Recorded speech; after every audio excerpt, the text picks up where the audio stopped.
Marco movie review the biggest Malayalam hit movie అని చెప్పుకోవచ్చు అనమాట డిసెంబర్లో.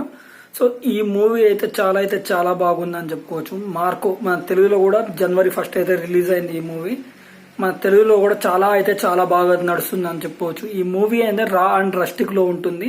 సో ఒక జార్జ్ ఫ్యామిలీకి సో కలిగిన ఇన్సిడెంట్ ఏదైతే ఉందో, సో ఒక ఫ్యామిలీని కాపాడాలి. సో జార్జ్ కి ఒక ముగ్గురు ఒక జార్జ్ ఫ్యామిలీలో జరిగిన ఇన్సిడెంట్ ఈ మూవీ అని చెప్పుకోవచ్చు అనమాట.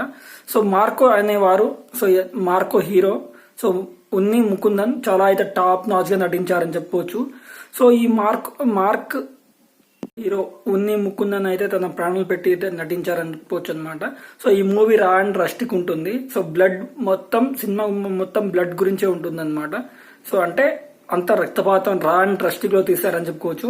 ఒక జార్జ్ ఫ్యామిలీకి జరిగిన ఇన్సిడెంట్ ఈ మూవీ అని చెప్పుకోవచ్చు. ఒక ఫ్యామిలీలో సో వాళ్ళకి తెలియకుండా వాళ్ళ షేర్స్ మొత్తం కొట్టేయాలని చూస్తారనమాట.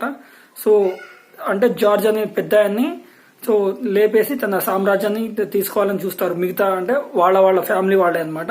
సో దాన్ని జార్జ్ తమ్ముడైన మార్కో ఏ విధంగా ఖండించారనేది ఈ మూవీ అని చెప్పుకోవచ్చు అనమాట. KGF లెవెల్ ఎలివేషన్స్ అయితే చాలా బాగుందని చెప్పుకోవచ్చు. ఎలివేషన్స్ లో KGF ని మించిపోయింది. మలయాళం నుంచి ద బిగ్గెస్ట్ మూవీ 2024 అని చెప్పుకోవచ్చు అనమాట. ఇలాంటి movie never before ever after అని చెప్పుకోవచ్చు. సో నాకైతే కొంచెం అంటే ఎక్కడెక్కడైతే ఎలివేషన్స్ ఇచ్చారో నాకు నచ్చిందిలే, కానీ హీరో ఎప్పుడు పొగ తాగుతూనే ఉంటారనమాట. అక్కడక్కడ కొంచెం నాకు ఇబ్బందిగా అనిపించింది పొగ ఎక్కడైతే తాగుతారో. సో ప్రతిసారి తాగడంతో అలా అనిపించింది అని చెప్పుకోవచ్చు. కాకపోతే సినిమా మాత్రం నెక్స్ట్ లెవెల్లో ఉందని చెప్పుకోవచ్చు. ఇంకో మూవీ చూడని వాళ్ళకి నేనైతే పక్కా సజెస్ట్ చేస్తాను అనమాట. మీకు రా అండ్ రస్టిక్ మూవీ నచ్చితే ఈ మూవీ అయితే మీరు చాలా బాగా మీకు సెట్ అవుతుంది.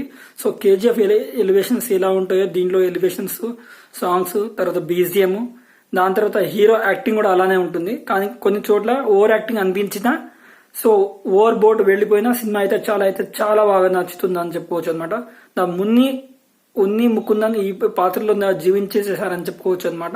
మీకు ఈ మూవీ ఎలా అనిపించిందో కామెంట్ చేయండి. Signing off Naraj Rathod reviews.